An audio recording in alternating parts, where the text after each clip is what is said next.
Vamos a conversar, decía yo, de este tema con la diputada María José Hoffman, integrante de la Comisión de Educación de la Cámara Baja. ¿Qué tal? ¿Cómo está, Buenos días, diputada? José Buenos días. Bueno, yo diría que es uno de los proyectos ahora ya convertido en ley de la República más emblemáticos de gobierno en materia de educación, pero cae de cajón la pregunta, hoy día hay marcha estudiantil, ¿qué pasa?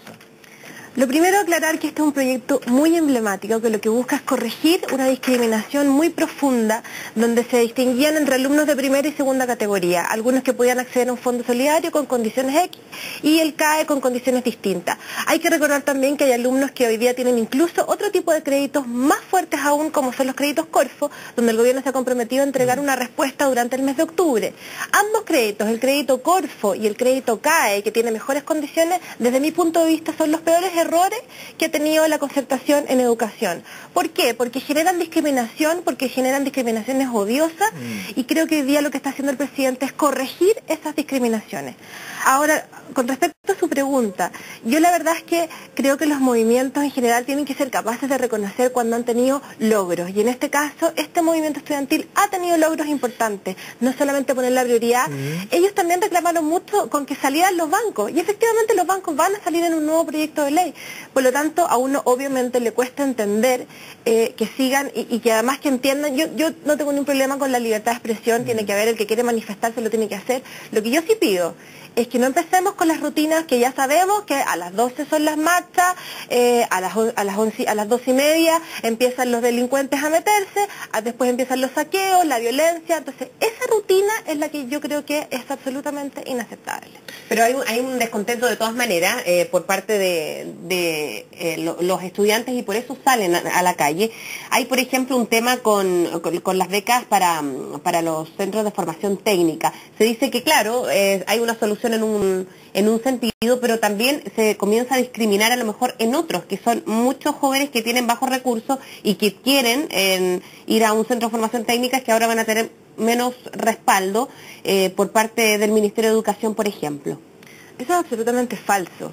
Este gobierno ha reconocido la importancia que tiene la educación técnica. Aquí la educación técnica estuvo votada por años en los gobiernos de la concertación. Y le quiero decir que los que salen a la calle no son precisamente los estudiantes de la educación técnica. Los estudiantes de la educación técnica tienen que trabajar para pagar sus estudios y son los que tienen menos privilegios, no así los estudiantes de la CONFET. Por lo tanto, yo nunca he visto las banderas de la educación técnica en ese movimiento y es por eso que nosotros, los parlamentarios y el gobierno, tienen que ser capaces de escuchar todas las demandas, no solamente de quienes se movilizan. Yo no estoy de acuerdo con esa afirmación porque además creo que se han aumentado considerablemente a través de las becas Millennium.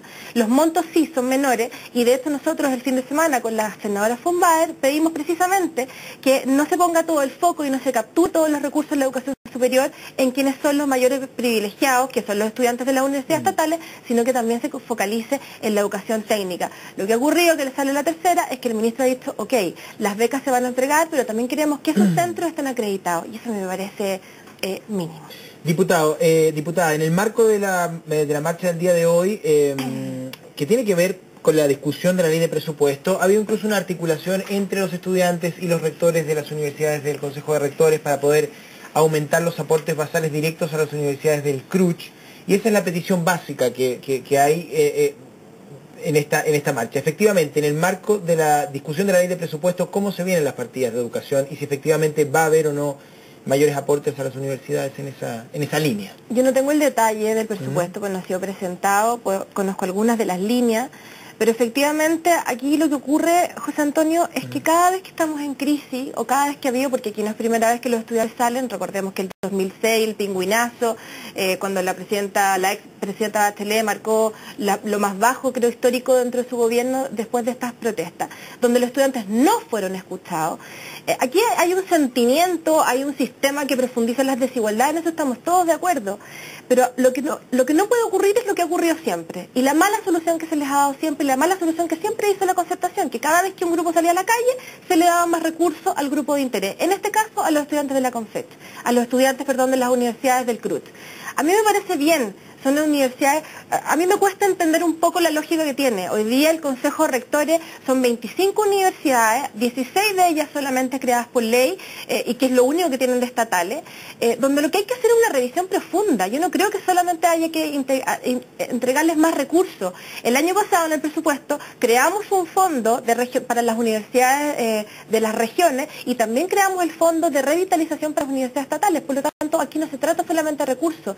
Y el peor error, creo yo, es volver a inyectarle recursos a quienes más cacarean por los medios. No hay solamente una demanda de los estudiantes. Ahora vemos que el mismo rector Solesi y otros rectores siempre han sido ellos. Han articulado esta suerte de discusión a puertas del debate del presupuesto. Entonces, la pregunta es, ¿necesitan ellos más recursos como aportes directos, sí o no? Todos necesitan siempre más recursos y en eso estamos claros que tiene que ser así. Pero acá hay que recordarle a la ciudadanía que los recursos que se entregan son los aportes fiscales directos, los aportes fiscales indirectos y los fondos de desarrollo. Las 25 universidades del CRUT se llevan todos los recursos del aporte fiscal directo, además del fondo de revitalización, gran parte de los aportes fiscales indirectos, que por último esos son marraquetas que llevan los alumnos, y todos los fondos de desarrollo de investigación. Por lo tanto, ellos hoy día se llevan toda la torta. Es una pataleta. Está bien, no, está bien que estén pidiendo más recursos, me parece legítimo. Ellos tienen que velar por sus propios intereses. Lo que nosotros tenemos que velar es por los intereses de todos los estudiantes y de todas las instituciones, y no concentrarnos solamente en aquellos que salen a la calle, porque si usted ve, las becas hoy día son mucho mayores para los estudiantes del Consejo de Rectores, producto de esta historia, de que cada vez que en el presupuesto los que están más organizados son los que salen a la calle y obtienen más recursos. Lo que nosotros queremos hacer es reconocer la importancia que tienen ellos, pero también darle becas a la educación técnica, a los alumnos más que a las instituciones. Yo en eso, y además le quiero decir con mucha sinceridad, lo he planteado en forma privada y lo he planteado en forma abierta. Yo no estoy de acuerdo con que se entreguen recursos al Consejo de Rectores si estos no se rinden de la forma correspondiente. Y ellos también te dicen, estamos totalmente de acuerdo, pero avanzamos bien poco en eso. Hoy día la Contraloría puede fiscalizar, pero el Estado de Chile y el Gobierno de Chile en este caso no tiene idea. No estoy diciendo que haya despilfarro, lo que estoy diciendo es que no hay rendiciones de cuenta correspondientes. Y además, dentro del Consejo de Rectores existe la distribución de todos estos recursos, se hace por criterios históricos, ni siquiera se hace, hay una tiranía en este sentido de la Universidad de Chile con respecto a las universidades regionales bastante fuerte. Entonces, estas son cosas que obviamente que ellos no dicen y que no salen mucho en los medios. Entonces, cuando todos piden más recursos, son más recursos para la Universidad de Chile finalmente. Entonces, aquí tiene que haber no solamente una petición de recursos, sino que también nos pongamos las pilas en que hayan rendiciones de cuentas, en que haya justicia dentro de las mismas universidades del CRUT. Invite usted a un rector de la Universidad Estatal del Sur. Lo que ocurre es que si se exigen rendición de cuentas es porque hay dudas respecto a la utilización de esos recursos. Por eso yo no tengo dudas con respecto a eso, pero sí creo que en parte de la transparencia que hoy día se sepa qué pasa con los aportes fiscales directos, en qué se están invirtiendo, y eso me parece que es de perogrullo, y no un tema de desconfianza, es un tema cómo tienen que funcionar las instituciones públicas. Ahora, respecto al presupuesto del próximo año, y cuando se dice, bueno, si se puede incluir un poquito más de lo que ya estaba previsto, por ejemplo, con reforma tributaria, ¿asume usted en todo caso que todos los fondos que fueron destinados de la reforma tributaria para educación fue precisamente por la petición que hizo en las movilizaciones estudiantiles el año pasado, que a lo mejor se sumaron también a la Revolución Pingüina de años anteriores, ¿no? Sería súper pequeño desconocer el aporte que ha hecho el movimiento en esa línea de poner la prioridad, pero a mí me ha tocado también estar en estas comisiones y he visto desde el primer día la voluntad del gobierno de querer corregir estas desigualdades. Acuérdese que nosotros, el ministro Lavín ya en la época hablaba de una subsecretaría de Educación Superior. Nosotros sabíamos que había que corregir muchas de estas desigualdades que se generan. Acá usted ve a parlamentarios de la oposición llenarse la boca hablando de la educación pública cuando fueron 20 años gobierno y fue bien poco lo que se avanzó, cuando no estuvieron dispuestos a aumentar casi nada la subvención escolar. Lo que sí fue un éxito, por eso digo, uno tiene la capacidad de reconocer los éxitos que tuvieron, como por ejemplo la subvención preferencial escolar, que focaliza los recursos de los alumnos que más necesitan. Pero acá hay mucho discurso y también hay una oposición que es incapaz de reconocer los logros del gobierno. Diputada, el expresidente Lagos dijo que él tiene la impresión de que hubo colusión de los bancos durante la creación y el diseño del CAE. ¿Qué opina usted de aquello? Lagos es un irresponsable. Eso no tiene derecho a decir eso. En primer lugar, él es el padre del CAE, él lo creó. Y en segundo lugar, debiera saber que es el Estado el que fija las tasas de interés. Él debiera estar más que claro en esa información. Es el Estado el que de acuerdo... que se licitó. A ver, hay una comisión que se llama la Comisión Ingresa, que todos los años licita los créditos y licita quiénes son los que puedan según el entrar. presidente Lago, las presentaciones de las tasas eran altísimas y la que se cogió y que era menor era la del 6%.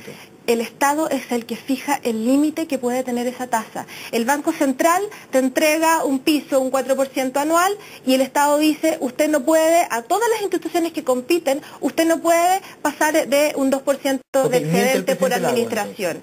Lo que yo estoy diciendo es que él es un irresponsable, de una soberbia muy grande, y eso no se hace, porque yo entiendo las presiones. Él es el padre de él está desconociendo su proyecto, y además la cantidad de voltereta. Yo te invito, José Antonio, que tú revises la revista ¿Qué pasa?, de hace un par de meses atrás, donde él dice, el mismo periodista le dice, entonces hubo colusión. No, por favor, yo no he dicho eso en mis palabras.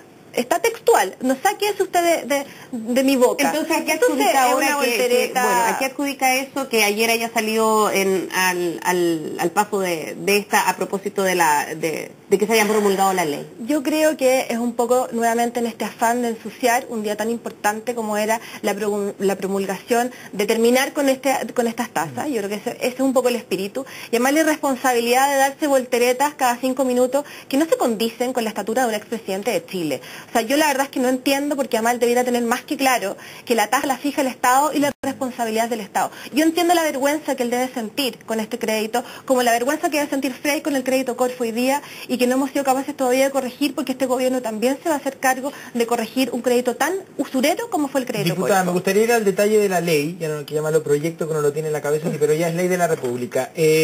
Primero, el límite de cuotas que uno debería pagar. También definir la parte del presupuesto mensual que uno debería destinar a este crédito. Y lo otro que me importa mucho es para quienes partieron pagando en enero hasta septiembre, porque parece que se va a producir ahí un descuento e incluso una devolución. ¿Se puede ser precisa en eso, sí, por favor? Mira, el reglamento que es que se baja todo este proyecto de ley, está hoy día en construcción. Ya. Pero efectivamente yo creo que la devolución finalmente no va a haber una devolución, sino que va a haber una rebaja en las cuotas que vienen. Yo creo que eso sería como lo razonable, aunque también puede haber una forma distinta, y eso es lo que tienen que ponerse de acuerdo el Ministerio con la Comisión entre quienes han pagado entre enero y septiembre. Todo el 2002. Todo rige desde enero de este año. Recordemos que este es un crédito que se empieza a pagar una vez que uno termina, y casi la mayoría de los estudiantes hoy día está todavía o cursando la educación superior, o algunos ya han empezado a pagar, y todos van a recibir este beneficio, a excepción hasta que se pongan al día de quienes están morosos, que son menos de un 30%, y además con un porcentaje de deuda que no varía entre las 3 y 5 cuotas promedio. Con respecto a la repactación, ayer el presidente, cuando anunciaba esto, él nos anunció los dos proyectos, porque esto es una primera etapa. Nosotros lo que primero quisimos hacer es rebajarle inmediatamente la tasa, y de hecho aquí quiero dar otro dato más para que ustedes vean lo responsable que fue el expresidente Lagos. El Ministerio de Educación, el ministro Beyer, ya le rebajó la cuota a todos los estudiantes que asumieron este crédito este año. O sea, el gobierno siempre ha podido intervenir a través de la Comisión Ingresa a rebajar la tasa de ingreso. Los estudiantes de este año, sin ley, ya estaban con un 2%. Lo que no tenían era, porque sí tenía que ser por ley, la contingencia al ingreso. ¿Y eso qué significa? Que si uno gana X, no va a ser más del 10% de lo que gana, que me parece tremendamente justo, y que es razón de por qué muchos estudiantes están endeudados. El límite de cuotas a pagar, ¿no? Sí, lo que pasa es que aquí hay otro proyecto de ley que lo que viene es, en el fondo, un crédito único, igual, que no distingue entre estudiantes, sino que entre instituciones, sino que cada estudiante tiene su crédito, y ese proyecto de ley es el que viene con un límite de cuota, con un monto fijo. Claro, ayer lo que hizo el presidente anunció, en el fondo, el proyecto completo de lo que estamos hoy día discutiendo en el Congreso. Y quedan fuera el 10% de estudiantes que vienen de las familias más acomodadas, ¿no? Ellos son los únicos que no podrían postular a estos beneficios. Son 180 cuotas, ¿a medida de qué? ¿A partir de cuándo? Son 180 cuotas máximas. Lo que pasa es que este es un proyecto de ley que estamos estudiando, no está aprobado, es la segunda parte. Pero lo que busca es, en el fondo, ponerle un límite, porque lo que ocurrió con el crédito Corfo es que muchos estudiantes llegaban a la última cuota y tenían que volver a pagar otro monto, o sea, una cosa ridícula. Por eso dije que creo que es el peor error de la concertación que hoy día estamos subsanando. Bien, diputada, muchas gracias. Muchas gracias a ustedes, buenos días.